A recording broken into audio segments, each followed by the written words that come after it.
এখন আমার স্বামী তার সঙ্গে সংসার করতে চায়, করুক না, তাতে আমার কোনো ভাবি তুমি আর কি করছো? তুমি ভাবি আর কি করছো? হ্যাঁ, আমার বউ তো ফরিংদের মতো লাপাস না।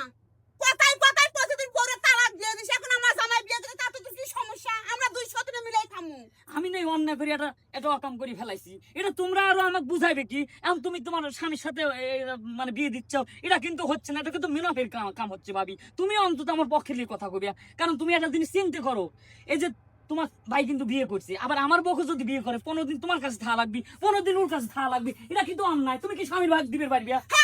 আমি তো দিবই, আমার তো ভালোই লাগতেছে যে আমার কাছে আমার স্বামী 15 দিন থাকবো, আমার সতীনের কাছে থাকবো, থাক না, তাতে সমস্যা কি? এখন তো আমার বয়স হয়েছে, এখন তো আমি আমার স্বামী কোনো দিক থেকে আমি খেয়াল রাখতে পারবো আচ্ছা না। আচ্ছা, আমরা একটু উত্তেজিত কম হই। দর্শক আপনারা দেখতেই পাচ্ছেন পরিস্থিতি খুবই অস্বাভাবিক। আমরা একটু ওনার স্ত্রীর কাছ থেকে জানার চেষ্টা করবো আসলে এই যে আপনার স্বামী তো আপনাকে কথায় কথায় তালাক দেয়, তাই না?